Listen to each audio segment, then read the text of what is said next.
Bonsoir.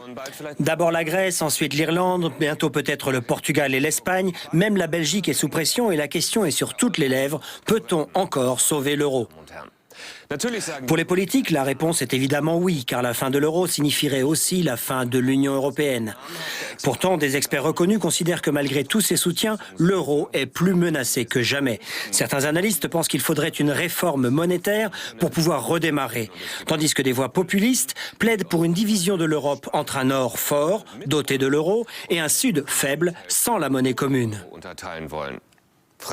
D'ailleurs, dans un tel schéma, la France se retrouverait au sud, selon l'ancien patron des patrons allemands, Hans-Olaf Henkel, dont le dernier livre, Sauver notre argent, pourrait faire un tabac à Noël. Sauf qui peut, se disent de plus en plus d'Européens, enfonçant chaque jour plus profondément le coin qui pourrait finir par fendre en deux l'Union européenne. Gouvernance commune, unité, voilà ce qu'il nous faut donc. Pourtant, les Européens sont encore et toujours divisés. Qu'est-ce qui n'a pas fonctionné? Pourquoi sommes-nous aujourd'hui au bord du gouffre et prêts à nous en approcher encore un peu plus demain? Voici un film de Jean-Michel Meurice et Jean Quatremer qui répondra ensuite à mes questions, aux vôtres aussi d'ailleurs, sur Internet, pendant et après le film, sur arte.tv où vous trouverez une mine d'informations. Mais d'abord, euro quand les marchés attaquent.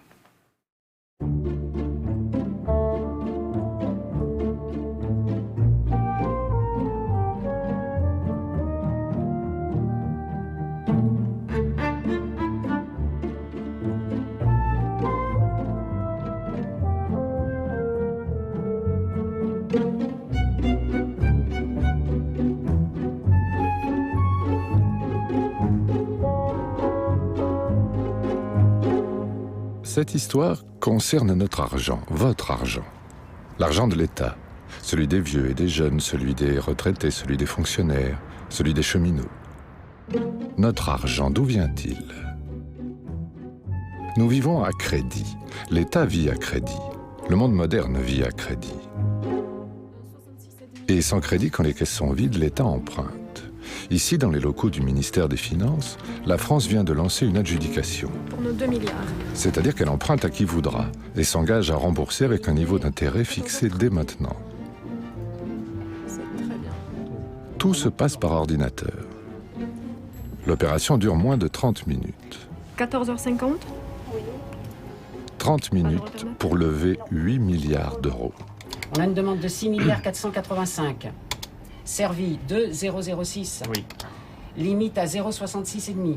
Servi 72,91 667. Oui. Moyen pondéré 0,66,2. Oui. On est d'accord? Tu peux adjuger. J'adjuge, je contribue. Demande sur la deuxième ligne, 24 mars 2011, 5 milliards 155 millions. Adjugé 2 milliards 8 millions. Prix limite 0,48,5. Pourcentage servi 54,18,719 et un TMP de 0,47,9. C'est bon, c'est parti. Hein. D'où vient l'argent? Il vient d'ici, dans les salles de marché. Il va et il vient, il passe. Entre Londres, New York, Francfort, Paris et Tokyo. En quelques secondes électroniques, des dizaines de milliards d'euros s'échangent. Argent invisible, argent virtuel, qui peut tout aussi bien disparaître d'un seul coup. Ça s'est passé en 2007. C'était hier. Et en 2007, ça a commencé comme ça.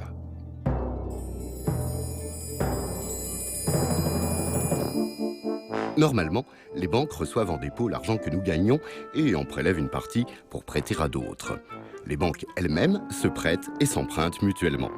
Pour faire circuler plus d'argent, et toujours plus, les banques américaines ont récemment inventé des valeurs artificielles, les SIV, véhicules pour investissement spécial. Un panier qui mélange des actifs pour certains réels à d'autres plus incertains, parfois même tout à fait insolvables. Le crédit facile, l'argent pour tous volait. Alors, les banques se sont mises à douter de ces valeurs incertaines. Elles ont perdu confiance, elles n'ont plus voulu se prêter et les échanges interbancaires se sont arrêtés. Plus de crédit, plus d'argent liquide, le système était bloqué, le monde en panne. Ça s'est passé comme ça en août 2007. Francfort, siège de la Banque Centrale Européenne. Jean-Claude Trichet, son président, veille sur la stabilité et la solidité de l'euro, c'est-à-dire de notre argent. Et en août 2007, système en faillite, plus d'argent liquide, notre argent ne valait pas cher.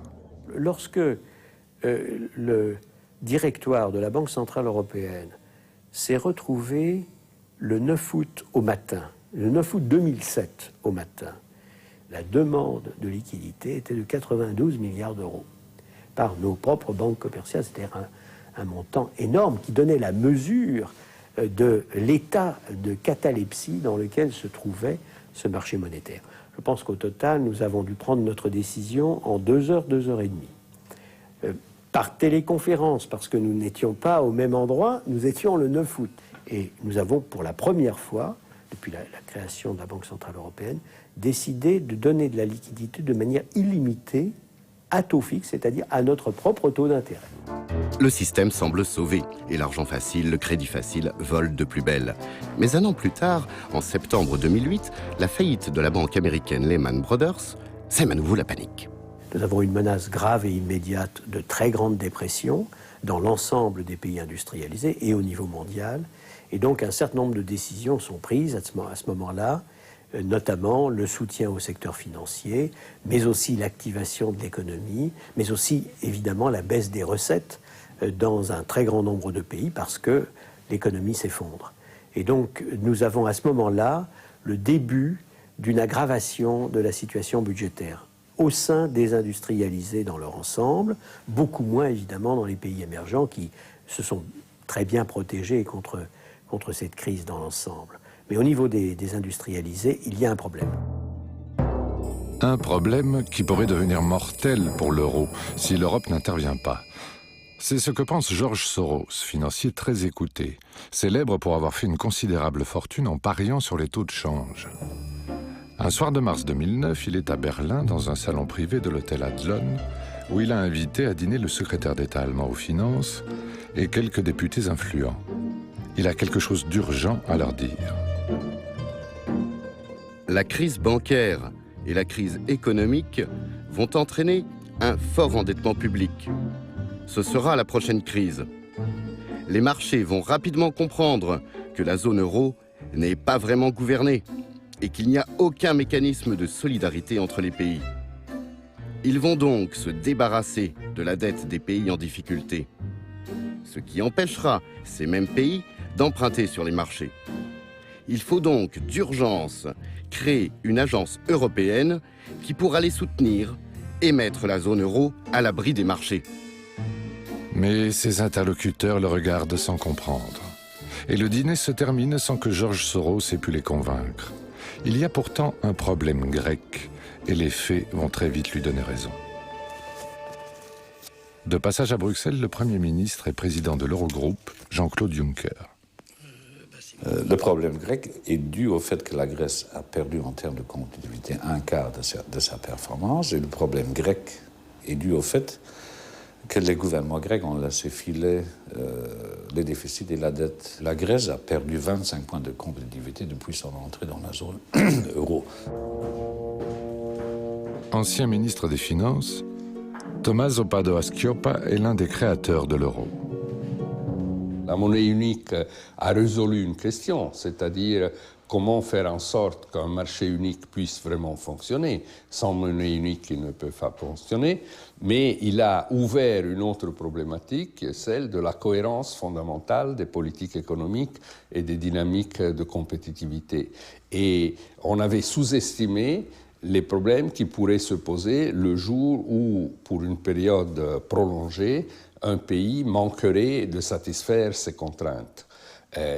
Dans le background, la crise du subprime a créé une condition de nervosité des marchés qui s'est déclenchée sur le cas grec et potentiellement sur d'autres pays. Après la création de l'euro, les taux sont restés très bas pendant 10 ans. Or, des taux d'intérêt bas incitent à emprunter davantage. C'est vrai pour les particuliers, c'est vrai pour les entreprises, c'est vrai aussi pour les États. À l'époque, la Banque Centrale Européenne n'était pas très satisfaite du fait que le slogan mondial pour les pays industrialisés était stimuler, stimuler, stimuler, dépenser, dépenser, dépenser, activer, activer, activer, qui était un peu, encore une fois, la recette universelle. Nous disions, attention, certains pays ont des marges de manœuvre, d'autres pays n'ont pas de marge de manœuvre, et d'autres pays encore n'ont non seulement aucune marge de manœuvre, mais devraient faire l'inverse, c'est-à-dire reprendre le contrôle de leurs évolutions budgétaires. La crise, qui a commencé en 2007, a gonflé les dettes publiques de la zone euro. Elles ont augmenté de 30% et atteignent aujourd'hui 9 000 milliards d'euros.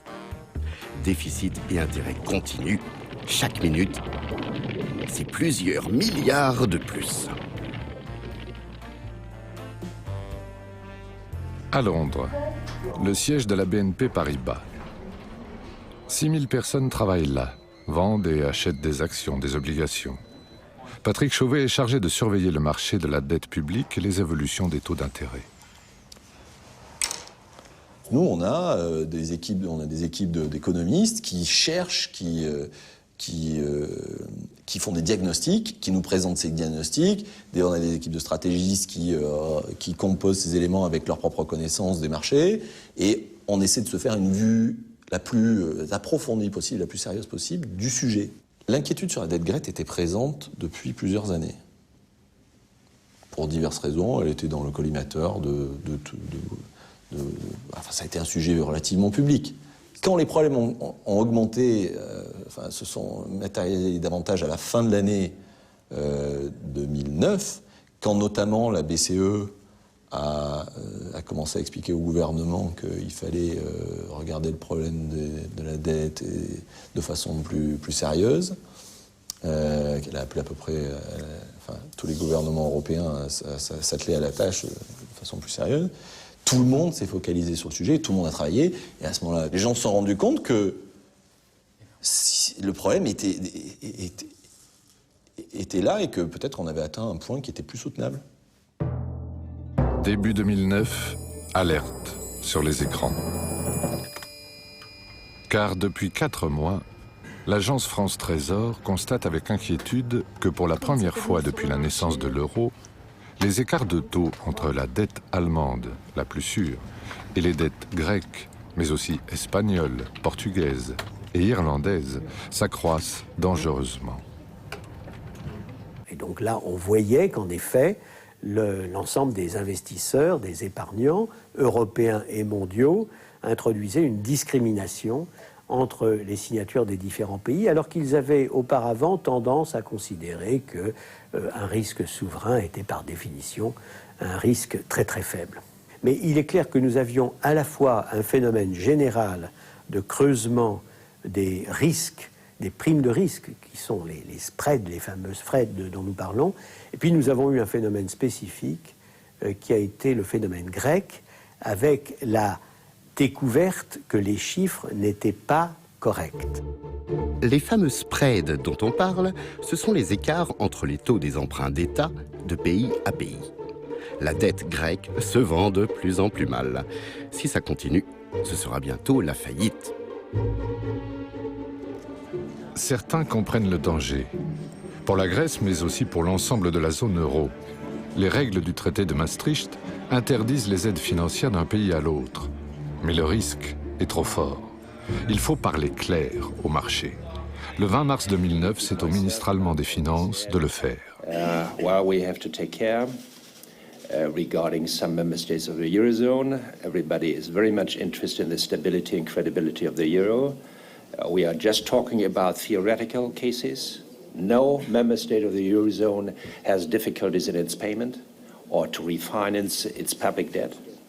And for the definitely not likely case that it should happen, the Eurozone would be ready for action. La fermeté du propos calme les marchés, pour le moment. Mais en marge des réunions officielles en prévision d'une reprise des attaques, la France, l'Allemagne, la Commission, la BCE et le président de l'Eurogroupe se réunissent en secret. Nous voyons régulièrement Madame Lagarde, Monsieur Steinbrück à l'époque, Jean-Claude Trichet, le commissaire Almunia et moi-même. Nous n'avons jamais mentionné ces rendez-vous publiquement. Enfin, nous avions des raisons pour ne pas le faire, mais nous cogitions sur l'issue possible.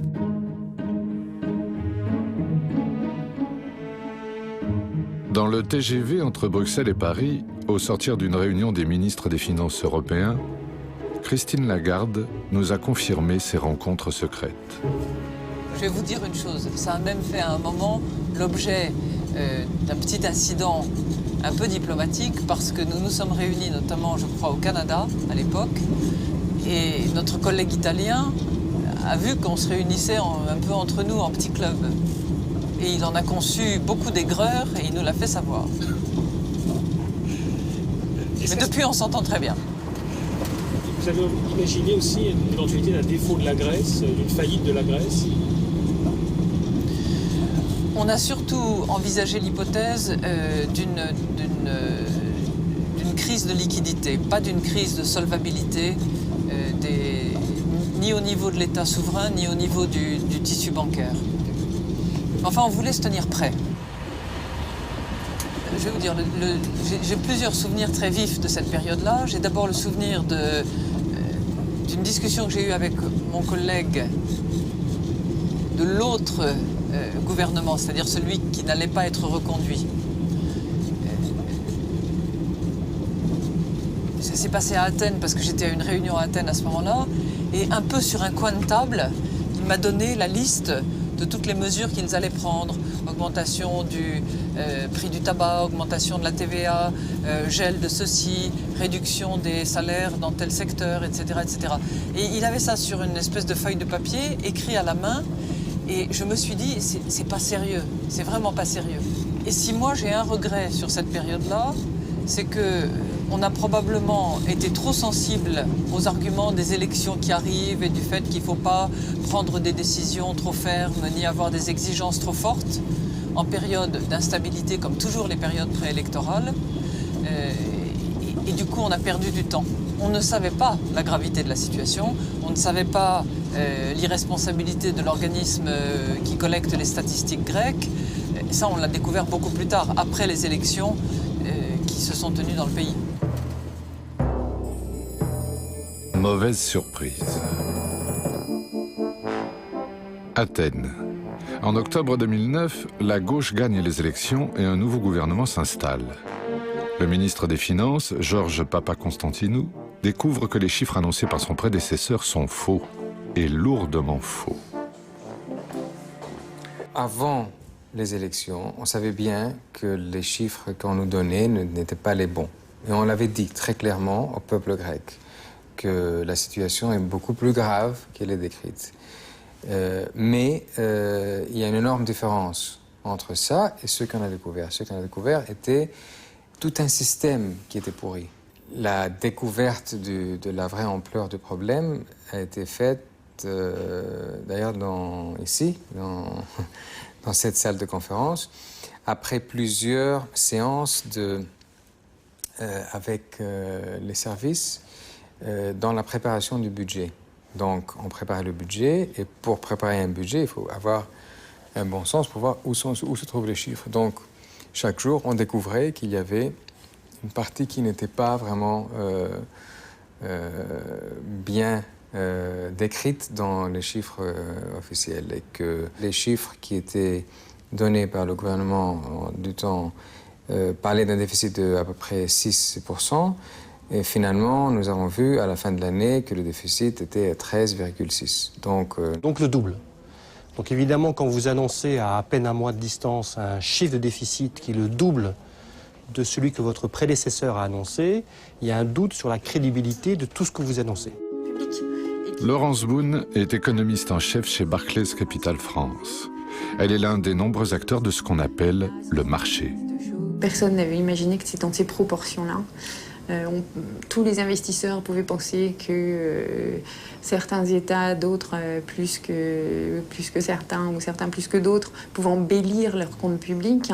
Mais à ce point-là, personne n'avait idée. On n'avait aucune idée sur la taille de leur dette publique, puisqu'on ne connaît pas la dette de la Sécu et on ne connaît pas la dette des collectivités locales.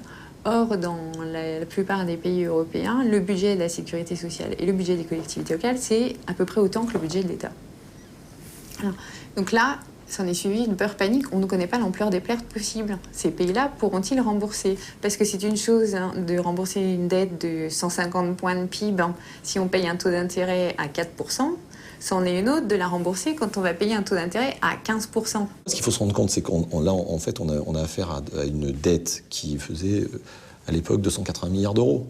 Donc à une dette d'une taille extrêmement importante, donc avec énormément de gens impliqués, et que si trop de gens se rendent compte en un laps de temps trop court qu'ils ont pris la mauvaise décision, tout le monde a besoin de vendre et il n'y a plus d'acheteurs et donc tout simplement le prix bouge. Et d'ailleurs, il n'est pas forcément nécessaire qu'il y ait vraiment des transactions effectuées. Le prix peut bouger dans le vide puisqu'il n'y a plus d'acheteurs.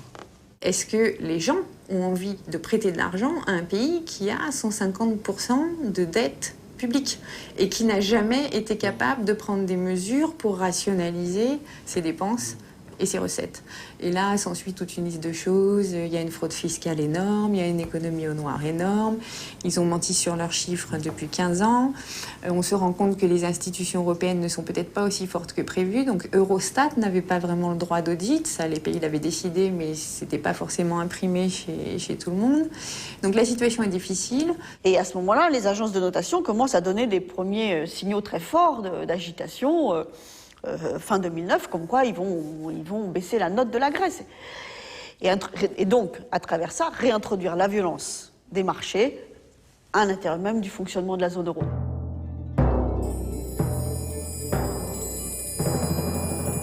Les agences de notation contrôlent la fiabilité des entreprises, des collectivités et des États. Elles sont indépendantes et privées. Les notes qu'elles donnent, la meilleure étant le triple A, influencent directement les marchés. Alors ça, c'est un phénomène important. C'est que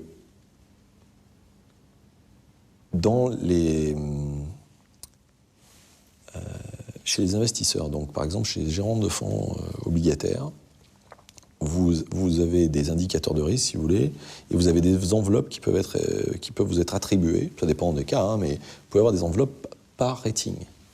Et donc, si un pays est dégradé, vous pouvez être forcé de vendre, par exemple. Quand la Grèce est sortie de ce qu'on appelle investment grade, est sortie d'un certain niveau de rating, elle ne pouvait plus entrer dans la composition des portefeuilles de certains acteurs, des acteurs majeurs. À partir de ce moment-là, les gens étaient obligés de vendre. No matter. Plus question de raisonner pour savoir si il faut en avoir, si c'est plus intelligent, etc. Vous êtes devant la situation où votre cadre de travail vous impose de vendre. Point. Et c'est d'ailleurs exactement ce que les professionnels essayaient d'expliquer aux politiques pendant toute la crise, c'était dépêchez-vous, parce qu'il y a aussi des phénomènes, nous avons des phénomènes qui nous obligent à vendre aussi. Les marchés ont réagi brutalement parce que c'était un moment dans l'économie globale où la crainte sur la dette souveraine montait très vite. Donc, le problème de la Grèce était symbole d'un problème qui était au-delà de la Grèce. Pour eux, c'était un problème de la zone euro, de la structure de la zone euro, des institutions de la zone euro. Et la Grèce, bien sûr, avec son problème particulier, était le faible maillot dans ce système-là. Et c'est pour ça qu'ils ont réagi de cette façon. Les investisseurs avaient plus ou moins tous de la Grèce dans leur portefeuille. Et tout simplement, quand ils se sont aperçus que la situation était plus grave que ce qu'ils pensaient, ils ont tous été obligés d'en vendre. Et à ce moment-là, il n'y avait plus d'acheteurs. Donc ce n'est pas le problème de gens qui ont spéculé contre la Grèce. C'est le problème que malheureusement les faits étaient suffisamment sérieux pour que les gens se disent qu'ils avaient tous raison Enfin, ils avaient tous eu tort d'en détenir et qu'ils avaient tous raison d'en vendre. À ce moment-là, il y a eu quand même un concert de voix un petit peu discordante en Europe sur le fait qu'on allait payer, la zone euro allait payer ou pas payer. Et le doute s'est véritablement instillé de est-ce que la zone euro va payer? Et à partir de ce moment-là, toute une partie des acteurs financiers s'est mis à être sceptique sur la capacité des emprunts grecs à être remboursés, pas forcément par l'État grec, mais aussi par la zone euro. Et là, il faut comprendre que la majorité des acteurs du marché sont effectivement des investisseurs institutionnels, donc des fonds de pension qui gèrent la retraite d'un Hollandais et qui n'a pas envie de perdre tous ses sous parce que ceux-ci étaient investis dans la dette grecque. Là où ça s'est aggravé, c'est que les nouvelles ont continué à tomber. C'est-à-dire que, de mémoire, dans cette période de 6 mois, on a eu au moins 3 révisions du chiffre du déficit qui s'aggravait chaque fois. On passait de 6 à 11, de 11 à 12, de 12 à 13 et les poussières. Et chaque fois, évidemment, ça minait la crédibilité de la gestion de la Grèce, mais même un peu de la gestion par l'équipe en place, parce qu'on avait chaque fois l'impression qu'il allait y avoir de nouveaux cadavres sortant des placards.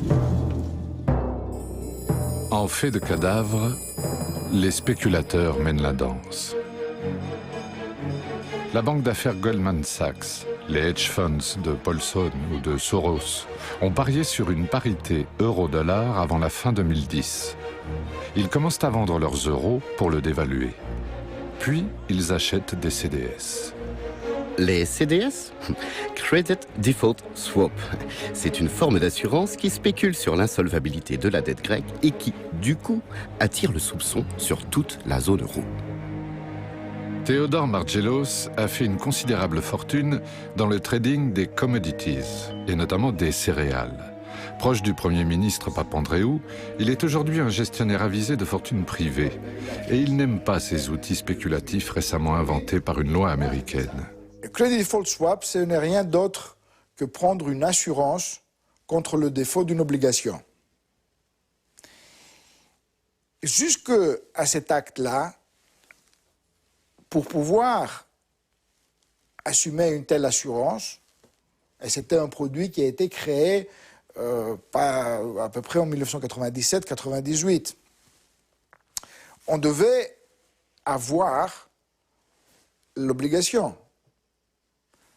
Donc, c'était logique. Et à partir de l'abolition de ça en fin 2000, on pouvait acheter une assurance contre le défaut d'une obligation sans avoir l'obligation. Et donc, ça veut dire, c'est comme si vous achetez une assurance sur la maison de votre voisin. Et votre intérêt dans ce cas-là? L'intérêt, c'est que la maison du voisin brûle. Alors, ça n'a aucun sens. Ça n'a aucun sens économique, ça n'a aucun sens social, etc. Et ce qui est absolument ahurissant, c'est que en 2001, le total de transactions est de 600 milliards de dollars. Et en 2007, c'est 60 trillions de dollars. Ce n'est que dans les CDS. Donc, il y a eu une somme incroyable d'argent qui a été investi, qui a joué dans ces instruments-là. Et si ces instruments ne valaient plus rien? Des rumeurs ajoutent à la confusion. Le Financial Times annonce que la Chine a refusé d'acheter 25 milliards de dettes grecques. Pure invention. Le même affirmera aussi que la Banque centrale chinoise veut se débarrasser de ses euros. Autre pure invention. Les marchés deviennent de plus en plus nerveux. Des marchés nerveux, c'est parce qu'ils attendent des signaux qui n'arrivent pas et qu'ils ne comprennent pas ce qui se passe. Et du coup, leur seul mode de survie, c'est un mouvement permanent. Et dans ce jeu de positionnement qui est le rôle qui est ce que font les acteurs de marché, toute leur logique, c'est de chercher le maillon faible. Et le maillon faible, à l'échelle des devises internationales, enfin des grandes devises, des grandes monnaies internationales, entre le yen, le renminbi, le dollar et l'euro, il n'y a pas photo. C'est l'euro puisqu'il marche sur ses deux pattes déséquilibrées et qu'il n'a pas de gouvernance. Il a une règle qui permet de regarder à la fin si tout s'est bien passé, mais il n'a pas de gouvernement, il n'a pas de gouvernance. Je me souviens avoir vu dans différents voyages que j'ai pu faire pour voir des investisseurs, des éléments de télévision américaine, où on disait, certains étaient interrogés en disant, vous voyez bien, je vous l'ai bien dit, la zone euro ne va pas tenir le choc. On a tout de suite compris que l'attaque qui portait sur la Grèce, avec une dette souveraine qui tout d'un coup était complètement dévalorisée, avec des exigences de rendement très fortement aggravées compte tenu de la réappréciation du risque par les investisseurs. On comprenait très bien que ça n'était pas simplement une attaque contre la Grèce, mais que ça remettait en cause l'euro, c'est-à-dire tous les pays au sein de la zone. Mais ça, le président de la République a été très rapide sur cette analyse-là. Le 11 février 2010, à Bruxelles, réunion exceptionnelle des chefs d'État et de gouvernement de l'Union. Il leur faut, tous ensemble, décider de mesures fermes pour sauver la Grèce. 4 jours plus tard, au nom de tous, Jean-Claude Juncker conclut d'un ton qu'il veut ferme et définitif. Nous tenons à réaffirmer l'engagement qui fut celui du Conseil européen, consistant à dire que les États membres de la zone euro prendront une action déterminée et coordonnée si une telle action devait être nécessaire. OK. Thank you. De bonnes paroles, mais le ton n'y est pas, et l'incertitude demeure. Les marchés ne s'y trompent pas. L'engagement de l'eurozone et de l'Union européenne aurait pu être plus engageant.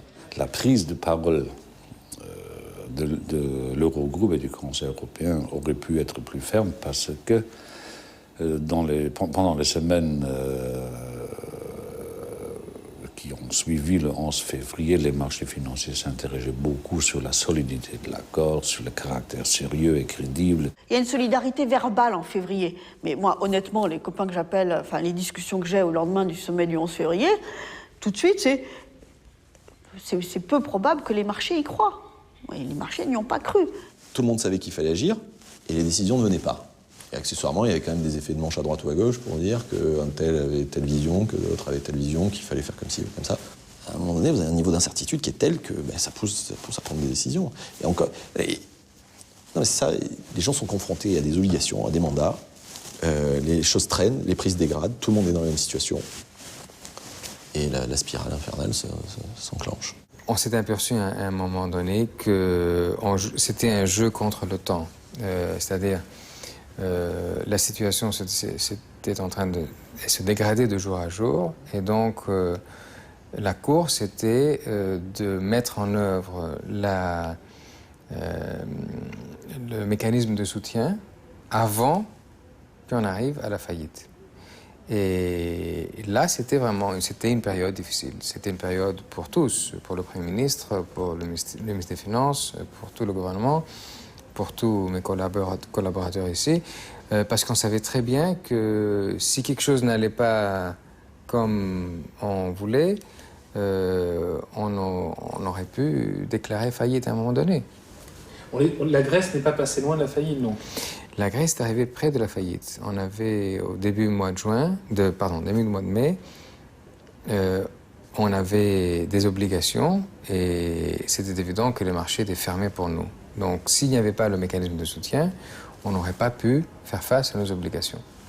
Il ne faut jamais oublier que dans ces phénomènes sont des phénomènes qui sont des phénomènes d'absence de confiance dans une signature. Le premier élément, c'est que cette signature prouve à l'ensemble des investisseurs qu'elle prend les mesures qui lui permettent de regagner la confiance. Le fait de regagner la confiance de l'ensemble des investisseurs est absolument essentiel. Et ce n'était pas encore le cas à l'époque. L'Allemagne n'aime pas l'imprévu. L'Allemagne est en campagne et il y a de l'eau dans le gaz. La coalition au pouvoir vacille et la crise grecque perturbe l'opinion. Pas question que ces feignants de Grecs détournent le bon argent allemand. Pas question de contourner les règles du pacte de stabilité.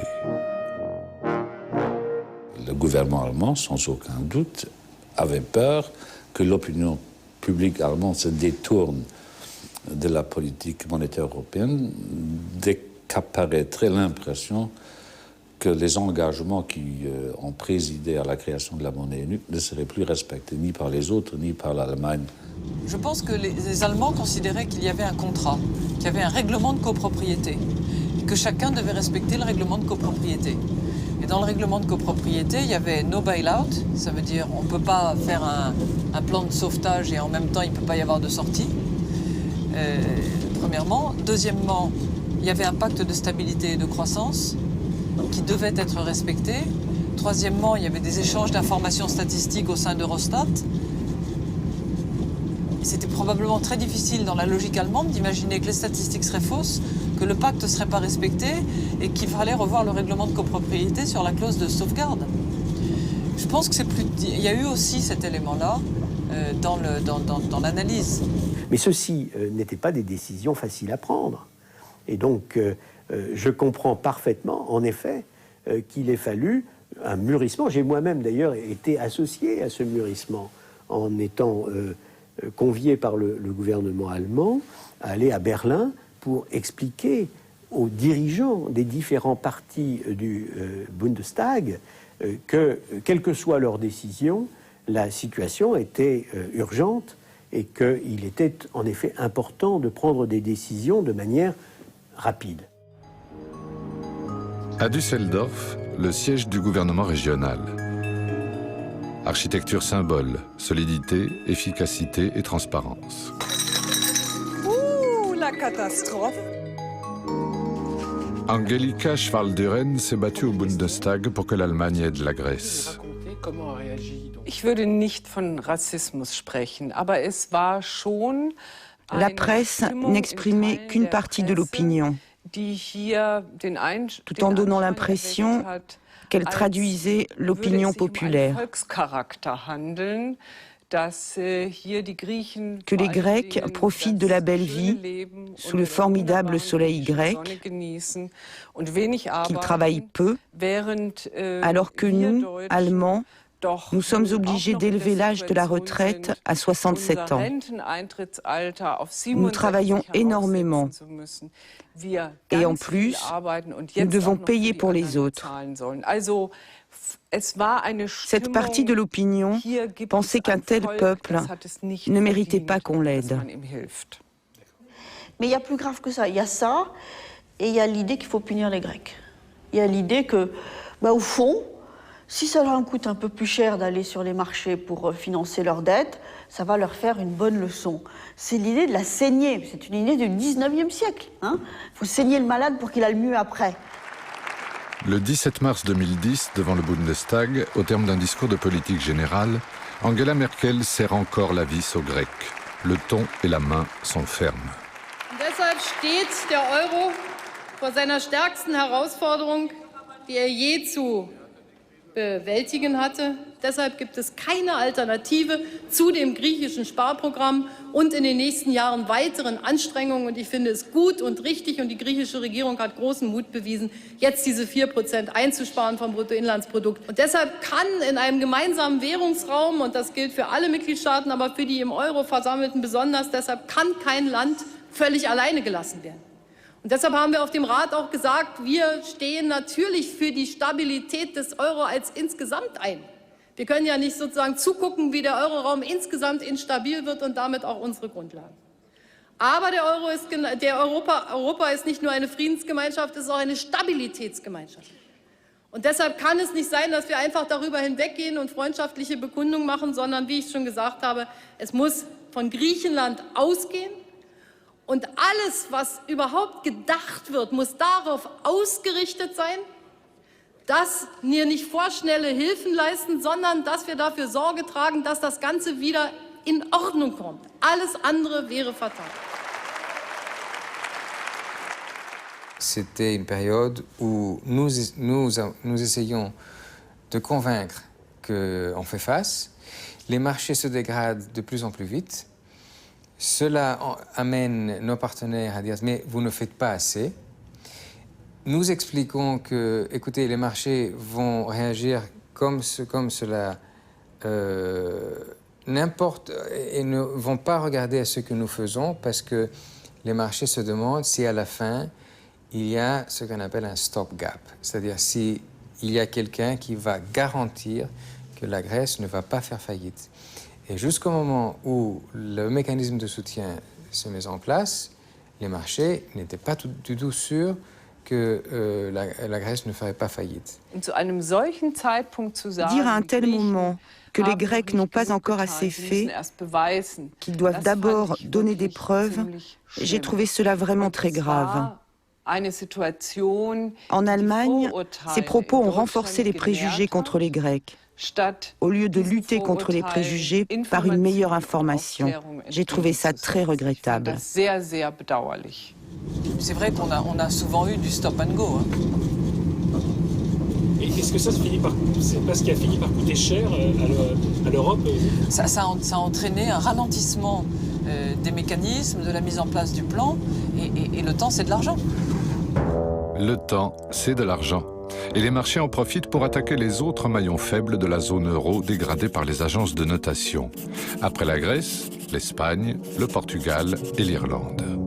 L'Espagne, le Portugal et bien évidemment la Grèce n'avaient que difficilement accès au marché et les banques de ces différents pays n'avaient aussi que difficilement accès au marché pour se financer en liquidité. En clair, il devenait de plus en plus difficile pour l'Espagne et le Portugal d'émettre de la dette souveraine sur les marchés. Et donc ça veut dire en termes concrets de lever de l'argent pour aller payer leurs fonctionnaires.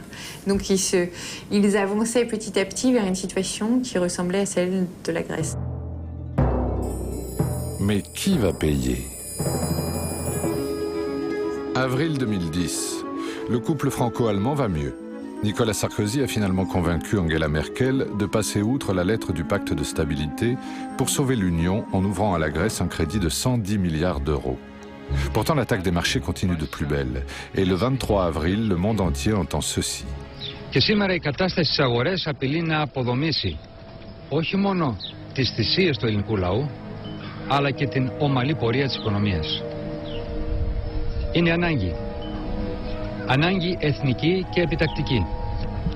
Να ζητήσουμε και επισήμως από τους εταίρους μας στην Ευρωπαϊκή Ένωση την ενεργοποίηση του μηχανισμού στήριξης που από κοινού δημιουργήσαμε. Sur fond d'images de vacances, le Premier ministre grec appelle au secours. Son pays est en train de couler, les paroles ne suffisent plus. Il faut l'argent, 10 milliards d'euros avant un mois pour éviter la faillite. Olli Rehn, commissaire européen chargé de l'économie et l'un des principaux acteurs de la négociation, est au même moment à Washington.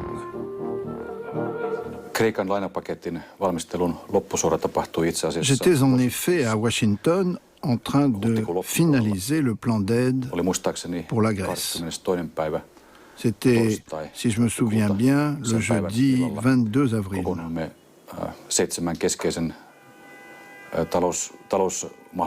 Ce soir-là, nous nous sommes réunis avec les 7 grands pays pour dîner. L'ambiance était très sérieuse. Tout le monde était d'accord pour engager des actions efficaces et rapides. La participation des États-Unis a été très constructive et n'a montré aucun mépris pour la situation difficile de l'Europe. Le lendemain matin à 7 heures, nous nous sommes réunis au siège du FMI, dans le bureau du directeur Dominique Strauss-Kahn. Il assistait à la réunion ainsi que Jean-Claude Trichet, le directeur de la BCE, Georges Papakonstantinou, le ministre grec des Finances, et moi-même. Pas question toutefois de lâcher l'argent comme ça. 8 jours plus tard, Européens et FMI sont à Athènes pour mettre des conditions au prêt. Elles sont drastiques. Diminution des salaires des fonctionnaires, augmentation des impôts et de la TVA, âge légal de la retraite repoussé à 67 ans. Le crédit aura un goût amer.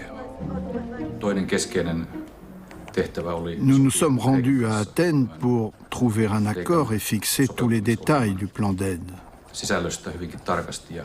On le préparait depuis le mois de mars. Au début, le gouvernement grec était très réticent. Mais très rapidement, après leur demande de mettre en œuvre le mécanisme de soutien, la coopération s'est améliorée. Après une négociation très dure avec le ministre grec des Finances, tous les ministres des Finances de la zone euro ont décidé de proposer à la Commission de faire un prêt de 80 milliards d'euros, auquel s'ajouteraient 30 milliards d'euros du FMI. À ce moment-là, nous avons tenu une conférence téléphonique avec les principaux pays du G7.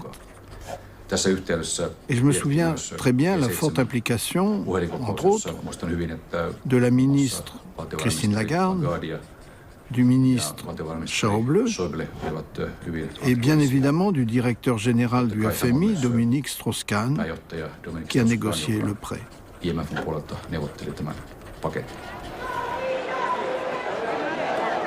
Le 5 mai, l'annonce des réformes met les Grecs dans la rue. Il y aura 3 morts, 3 employés de banque. Ce n'est pas fini. Après la Grèce, l'Espagne, le Portugal, l'Irlande, c'est maintenant l'euro qui est en danger. Il faut faire vite. 4 jours plus tard, un vendredi, tous les chefs d'État et de gouvernement se réunissent à Bruxelles. Ils sont comme Georges Papandréou, le Premier ministre grec, tendu et déterminé. Yesterday we took very strong measures, an adjustment package with a majority in Parliament showing the will to move forward. And we are determined to move forward. We have done our part. At the same time, there is unprecedented volatility throughout the world, in the world economy.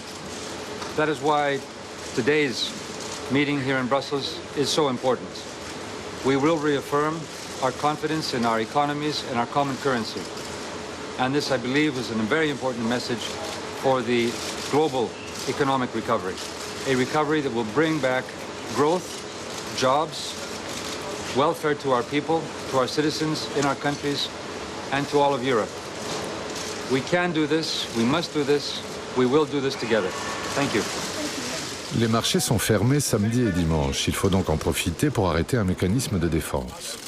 Dimanche, le président de la BCE, le président de l'Eurogroupe rejoignent les 27 ministres des Finances, dont bien sûr Georges Papakonstantinou. Malgré les sourires, la tension et l'inquiétude sont visibles. Il ne reste plus qu'1 jour et une nuit pour sauver l'euro et l'Union. C'est maintenant, coûte que coûte. L'inquiétude des marchés juste avant le Conseil européen du 9 mai, la tension elle était aussi forte que juste avant la chute de Lehman Brothers. Les marchés étaient dans le même état de fébrilité. Et donc s'il n'y avait pas eu une réaction, s'il n'y avait pas eu de conclusion le 9 mai, s'il n'y avait pas eu de réaction, il y avait un très grand risque que l'euro explose. À l'évidence, ce qui se passait dans les journées du jeudi et du vendredi étaient des phénomènes tellement rapides, tellement amples, tellement monumentaux, qu'il fallait bien qu'un certain nombre d'opérateurs aient décidé, bien sûr, de changer leur attitude. Et c'est d'ailleurs parce que ces marchés étaient dans une situation de non-fonctionnement caractérisée que l'ensemble du monde regardait l'Europe en portant le diagnostic que nous étions à l'épicentre d'une nouvelle crise très grave. Donc on était au bord de l'explosion. On était en effet dans une situation très grave. La réunion dont je me souviendrai toute ma vie, c'est la réunion du week-end du 9 et 10 mai. Wolfgang Schäuble arrive à 16h sur le tarmac à Bruxelles et est immédiatement emmené à l'hôpital et qui ne peut pas participer à la réunion, qu'il est un des acteurs fondamentaux. Donc on commence la réunion à 27, j'apprends par le directeur du Trésor allemand que Wolfgang ne va pas pouvoir venir puisqu'il est hospitalisé en urgence. Et moi, je demande qu'on attende qu'un ministre allemand nous rejoigne, puisqu'à ce moment-là, la chancelière allemande décide d'envoyer M. de Maizière pour remplacer Wolfgang Schäuble, pour qu'on puisse travailler tous ensemble avec un ministre allemand. J'ai passé la fin de la réunion dans la nuit du dimanche au lundi avec mon téléphone, enfin mes écouteurs de téléphone, le téléphone sur les genoux. Je participais à la réunion à 27 et j'ai essayé d'en être un acteur aussi bien que je pouvais. Et puis de temps en temps, je sortais pour rendre compte et expliquer aux membres du G7 qui tenaient une conférence téléphonique ouverte de quasiment 10h du soir jusqu'à 3h du matin, heure européenne, pour comprendre ce qui se passait. Donc il y avait quand même un sentiment d'angoisse, il y avait une grande pression, une grande tension, mais je crois que les éléments de résolution du problème, c'est entre Européens qu'on les a trouvés. Et il y a eu un moment fondamental que moi je situerais aux alentours entre 18h et 19h, le dimanche soir, où le président de la République et la chancelière allemande se sont parlé et ont défini, sont convenus, un, qu'il fallait un gros chiffre sur la table, et deux, qu'il fallait que toutes sources européennes confondues, on soit à 500 milliards d'euros. Donc le chiffre, il a été établi aux alentours de entre 18h et 19h. Et c'est vrai que c'était angoissant parce qu'on voyait les heures d'ouverture de marché avancer à travers la nuit. Wellington d'abord, l'Australie ensuite, le Japon. Moi, je voulais absolument qu'on y arrive pour l'ouverture du Japon parce que c'était un marché qui commençait à devenir vraiment pertinent. Et puis, j'ai vu qu'on n'y arrivait pas et j'ai dit tant pis, on fait une pause, on se retire chacun un peu, on réfléchit, on décante plutôt que de continuer à s'énerver sur ça doit être communautaire, non c'est intergouvernemental, etc. C'est un instrument sui generis ou un processus ad hoc. Enfin, il y a un moment de fatigue et de créativité où tout d'un coup vous accrochez sur des choses qui n'en méritent pas la peine.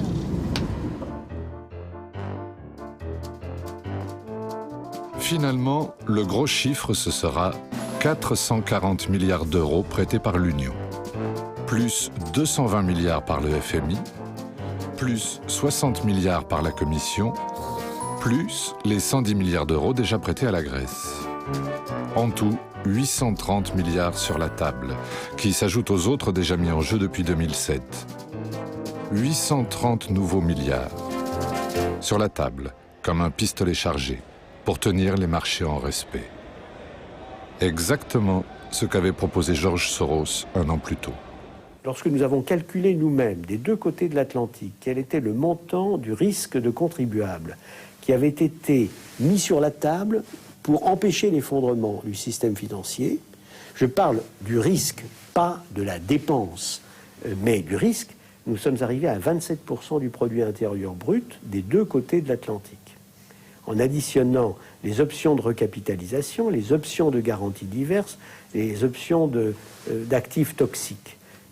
Donc ce sont des sommes, enfin des volumes de risques gigantesques que nos démocraties politiques n'accepteront pas, à mon avis, de consentir deux fois.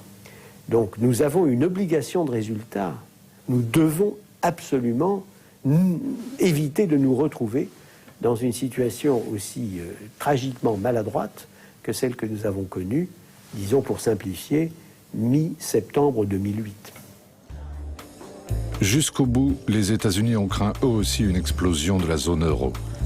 Le 10 mai, Barack Obama a téléphoné plusieurs fois à Nicolas Sarkozy, Angela Merkel et José Luis Zapatero.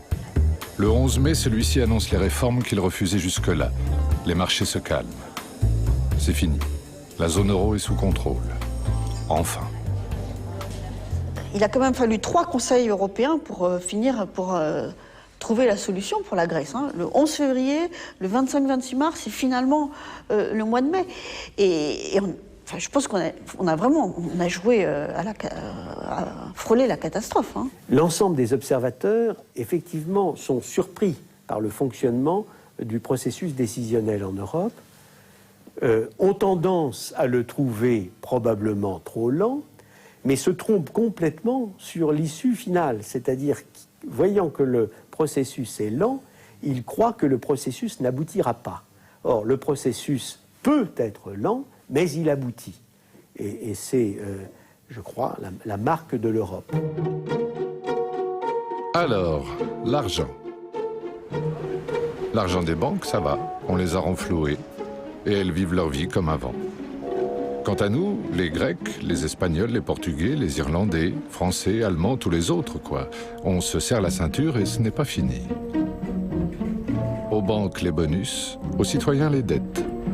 Ça s'appelle la rigueur. Je trouve que il y a ici, nous avons un énorme paradoxe. Les banques ont été pratiquement toutes en faillite à la fin de 2008. Les États sont venus et les ont sauvés, avec des trillions et des trillions. Ils les ont sauvés. Et les États, c'était quoi? C'était les contribuables, pour dire les choses comme elles sont. Et puis, elles ont continué à faire ce qu'elles faisaient avant. Donc, avec aucune impunité, avec des bonus énormes pour ceux qui s'occupaient des banques. C'est une absurdité totale. Il faut changer assez profondément les règles qui régissent la surveillance prudentielle des banques. C'est Bâle 3. Ceci est en train d'être fait. Il faut que nous puissions avoir des visions communes et organisées sur les non-banques, sur les marchés, sur la transparence des marchés, sur la manière dont on peut organiser de manière beaucoup plus convaincante le fait que le système serait moins amplificateur de boom et de bust, d'excès dans le domaine de la bulle financière et aussi, évidemment, par voie de conséquence, dans la catastrophe financière. Et c'est ce qu'on appelle la procyclicité. Donc nous avons énormément de travail à faire. Dans un rapport que j'ai remis au Parlement européen sur les enseignements de cette crise, ça a été perçu comme une provocation, mais ça ne l'est pas. Moi, je proposais aux États membres de boycotter Goldman Sachs. Pourquoi? Parce que dans l'affaire grecque, on voit bien qu'une structure comme ça a joué un rôle tout à fait essentiel. Dans l'affaire grecque, le Goldman Sachs conseillait la Grèce et conseillait ses clients d'acheter de la dette grecque qui était notée et de la dette grecque étant notée par les agences qui travaillent avec Goldman Sachs. Donc tout ça est une question absolument critique. Et moi, honnêtement, je pense que les États membres, s'ils étaient cohérents, ne devraient pas accepter que Goldman Sachs puisse gérer leurs dettes. Si on a appris une chose dans cette crise, c'est que la mesure des comptes, c'est-à-dire la mesure des encaissements, la mesure des décaissements, la façon dont les finances publiques sont gérées, mais au quotidien et en pratico-pratique, est absolument déterminant. Et donc ça veut dire un organisme statistique indépendant, qui soit efficace dans les moindres recoins du pays, et qui soit sous un contrôle extrêmement strict d'un organisme de type Eurostat, par exemple, pour vérifier que tout ça est bien conforme à la réalité et que ce ne sont pas des chiffres pipotés. Est-ce que finalement, ça ne vous aurait pas coûté moins cher de sortir carrément de l'euro? Absolument pas. Sortir de l'euro, ce serait une catastrophe pour la Grèce, sans aucun doute. La monnaie nationale aurait été dévaluée par un énorme pourcentage. Les revenus des gens, et les plus bas revenus, plus que les revenus plus élevés, seraient divisés en 2 ou en 4.